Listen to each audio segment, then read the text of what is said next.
Joe, you better get that pop filter on or I'll give you worms. Worms. Give me a moment's peace and take out the trash. We pay taxes for people to commentate the garbage.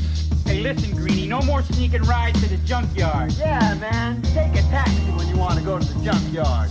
Hello and welcome to Hot Trash Unlimited, the show where me, Caleb, And me, Joe, sit down and watch movies that we hope we can ironically enjoy. Joe, what did we watch this week? straight out of Japan, Goro Miyazaki's Earwig and the Witch. Anybody who'd choose me would be pretty unusual. We'll take this one. For the first time in my life, I'm being made to do something I don't want to do. Now then, let's you and I get a few things straight. My name is Bella Yaga. I'm a witch. Great! You agree that you'll teach me magic, and I agree to help you out. If you work really hard, I shan't do anything to hurt you. Studio Ghibli, baby. Oh boy. Now you may be thinking to yourself, why would you do such a beloved studio like Studio Ghibli?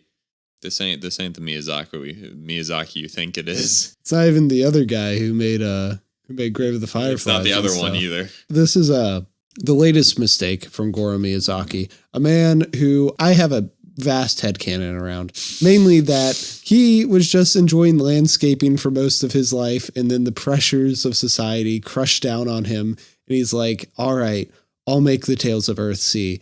And not only did most people not like it, his father hated it. Then he made From Up on Poppy Hill, which most people seem to like, so like, there's a win. He's like, 9 years later, it's my comeback. A little TV show. I forget the name of it, but it's 3D animated. And he's like, why don't I bring this to a studio that has only ever done 2D animation? Mm-hmm. What's this movie about? So we have dear little Erica Wig, or formerly named Earwig by her mother, who is a witch, who just leaves her at an orphanage because witches are chasing her, and she'll be back. It might be years later, but she'll be back. We never see those witches. No, we don't. Dropped off at an orphanage, gets adopted by another witch named Bella Yaga, and her roommate, the Mandrake, I guess. Housemate, captor, boy toy. It's kind of vague. It's very vague. And so Earwig goes to this house. Erica, her name's Earwig. It doesn't matter. Abomination to look at and character goes to the house and is the servant.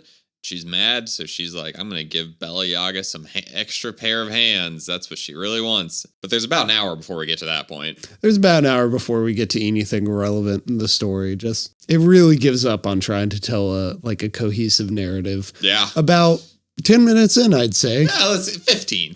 Cut it some slack. Man, I feel so bad for Goro. Nah, if he made a better movie, I wouldn't feel so bad. So we'll save the elephant in the room for a little bit later on, I think. But let's just talk about Earwig as a character. Goro wanted Earwig to be a little bit different than other Ghibli characters. Ghibli characters, you know, they're kids like Kiki and who's the main kid in Ponyo? Sosuke? Yeah, Sosuke. They're like pretty self-sustaining. They're pretty polite, you know. Chihiro? Yeah. Which one's that one? Spirited Away. Yeah. She's probably the rudest of them, I'd say, in general. But even then, that's more of her situation. They're always here to get down, to get to work. Sophie is probably the closest to her situation, is probably the closest to this movie. Earwig is none of these things. Earwig is a manipulative little brat whose whole goal in this movie is to control everyone around her. Because she controlled everything at the orphanage. Yeah, and you think there's going to be there's this part where she's like, oh, the Mandrake controls all these demons like I controlled people at the orphanage. And you think that that's going to be the part where she's like, that was wrong of me. But no, it becomes, she's like, that's I cool. should do that here. And the movie ends with her being like, I can boss everyone around. Obviously, this movie has a certain visual flaw that we'll get to. But I think even beyond that, the character is a very ugly character just from how they act. Earwig's very ugly. Her design is pretty ugly. Like, I don't know. It looks like she has like mantis pinchers as her hair. That's what I've thought the entire time. And it's not a cute character design, I don't think. But then there's moments when she like takes a bath and like her hair's down. And I'm like, why wasn't at her design. Because I feel like there's part of this movie that is trying to be the opposite of a Ghibli movie. It's 3D animated. The character is unlike... A brat. Yeah, the character is a brat. I feel like there's subtle jabs to other ones. Like there's this part where she asks Bella Yaga if she flies a broom. And Bella Yaga is like, what? No, my clientele's respectable. Why would I fly a broom? And I just look over in our living room and I see my Kiki's poster and I'm like, what are you trying to say, Goro? They have Thomas the coward, the cowardly cat. Thomas is pretty much just copy and paste of Gigi, just not as Phil fun. Hartman-y. Bella Yaga's disgusting to look at. I'm trying to think, okay, let's just dive in. This movie is god ugly. It looks like a PS3 game. That's giving it a lot of credit, man. I was trying to figure out a movie that I think it looked like, and I'm like, it looks a little bit better than Food Fight, but I can't think of a movie. Maybe like, I was going to say like Polar Express, but Polar Express has so much more character and life. It has like this kind of like artistic thing. Like everybody looks almost paper mache in a way. It's because I don't think the 3D animation like is the problem. I think it's part of a bigger problem, which is that it's a bad movie. But well, you know, I just feel like the characters move so stiffly. Their faces only like one part emotes at a time, and the movements are just like there's no life to it.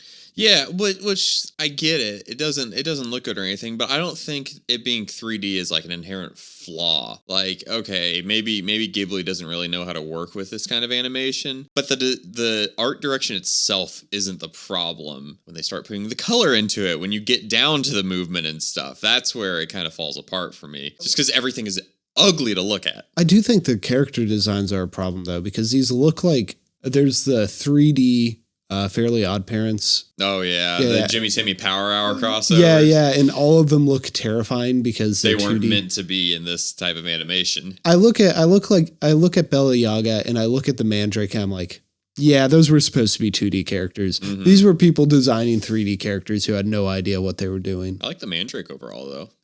I think his design works the best. Yeah, he doesn't emote much. He doesn't emote, but that's because his like actual physical form shifts.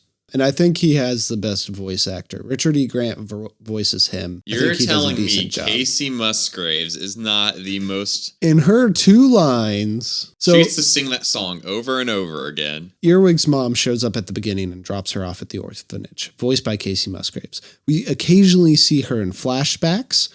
And a song that is continually played throughout the movie. Don't disturb me. Yeah. And then at the very end, Earwig is like, I have got everyone to do what I want. It's just my best friend Custard or Manslave or whatever he's supposed to be won't visit me. And then you see Custard and then you see a woman with Custard and it's Earwig's mother. And then the movie ends. This movie is missing a third act desperately missing a third act. It has a setup, a long drawn out hour of nothing happening, and then like 20 minutes of a second act. Yeah. So the tension in the thing is that, so Earwig has been taken from the orphanage where she's happy because she can control things into this place she can't control things. And she just does stuff. And like lots of sweeping. Yeah, lots of sweeping. There are the pieces there, right? Like she wants to control things, so she tries to find a way to control Bella Yaga.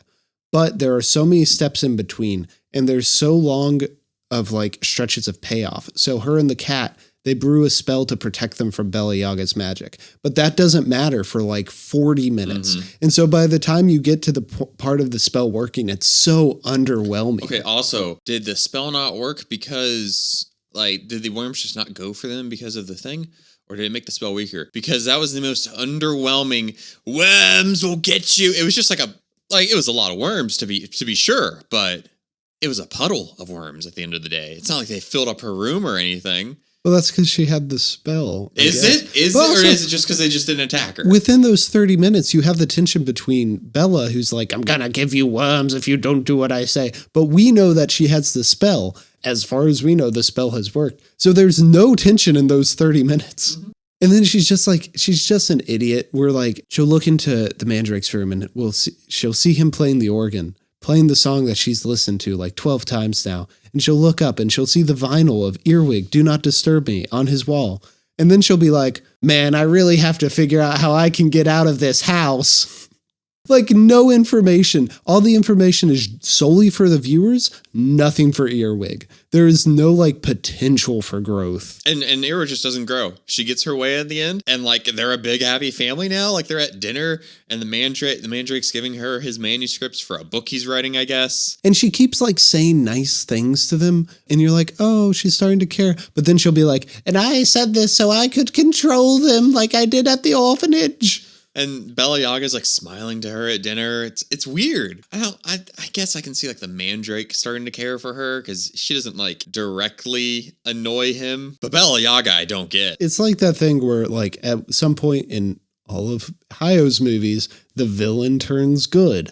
Or at least you start to understand them more. Like he only really has like one or two real villains. And so Yubaba, you start to like Dola becomes a good guy in Castle in the Sky. And so you get that, and like Goro wants that turn here, and it doesn't work. And you know who the real villain is? Whoever keeps telling Goro to make movies. We laughed once in this movie. One singular time. Mandrake's really mad, and he controls these demons. Who are just tornadoes at this point. Oh, hi, Cersei.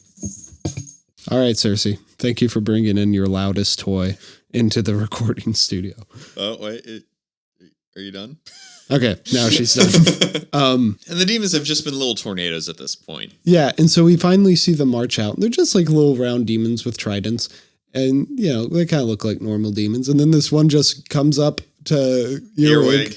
Has its little pitchfork, has a little egg on his head. He stares for a second and goes, wow, and then just keeps on marching. Unlike everything else in the movie, this is perfectly timed. And maybe it's because we've just been starved of anything enjoyable for the past 2 hour, but I busted a gut. It was really funny. And you said it right there. You said 2 hours. This movie was only an hour, 22 minutes, but God, it felt longer. Because nothing happened. I joke about how Kiki's is a movie about nothing happening, and to an extent, like, nothing happens. It's a celebration of the mundane, for sure. Like, it's just a girl going through her life. Nothing happens in this movie. But, you know, Kiki does grow. Mm-hmm. And, you know, say what you want about, weaker Hayao movies. Neither of us are fans of Porco Rosso. I don't like Totoro that much. Yeah, I think you can definitely find great elements of those. Totoro's awesome, by the way. It's one of his best movies. Joe does not know what he's talking about. But besides that one moment with the wow, and I guess I'll give the songs fine, I don't think there's anything here. Like, I think it's so empty. Let me transition. You made a nice segue with the song. What was the musical, like, point of the musical theme in this movie? Because there's the thumbnail for this on HBO Max is Earwig yelling into a microphone. In a different art style, because if they did the art style in the movie, then no one would watch this. Also, this scene never happens. No, it doesn't. There's no point in this, like, band thing that Bella Yaga, Earwig's mom, and the Mandrake used to have. Oh, and the unnamed bassist. This feels like the first draft of a script. Like, it's just like they have some like sticky notes on the wall and they're like, just give us things. What are things? Witches, cool. We've done witches before. Music, awesome. Music's great. Okay, what else? And then everyone left. And it was just Goro in this room. I can build buildings. I can build a movie. Like, it feels so incomplete. And it's like you see a bunch of seeds of things, but they just need to start rearranging, cutting scenes, like feeling out, maybe switch up some of the characters. Like, it feels like when you hear any animated movie, what it was supposed to be when they started, and then like 5 years when they finally make it, how it's like, completely wow, that would have different. been insane. I'm glad they had someone to reel it in. No one reeled it in. The only good thing I can say about this is, like, allegedly how is going to make another movie now because this one was so bad. Like, I that's just rumors, but who knows? He did come out of retirement again. So maybe if that happens, I feel so bad for Goro. Like, just imagine family dinner. With disappointed Hal. Yeah, like, he never seemed like a good father anyway. No, he's one of those, like, creative geniuses, is just awful to be around, but, like, makes such great art. Goro, go back to landscape. Like, this is clearly not the field for you. Man, and I guess this movie does show you just how much of the quality in any animated movie is in the art style. And just like how much character and personality comes out. So, Joe, you have anything else to say? We have to rate the movie. Well, that's what I wanted to make sure I wasn't cutting you off. Oh, no. I thought you were trying to wrap things up, but I'm trying to wrap things up. Caleb, what's your rating of this movie? This movie is confounding. This movie is bad and largely forgettable. I hope I forget it. I will always know, because it's a Ghibli movie. I'm never going to really forget it. But I'm not gonna remember anything that happened in this movie because nothing happened. No. Casey Musgraves came at the end. Is she Custard's mom now? I don't know. Who is Mandrake? Is Mandrake Earwig's father? Because there's that scene where they almost kissed. Who are these 12 witches who are chasing Casey Musgraves? So is the reason Casey Musgraves can come back is because Earwig has filled the role. Once a witch leaves, they must be filled by another witch. Well, we will only know in Earwig and the Witch 2, The Reckoning. Coming never. Please God, Goro quit.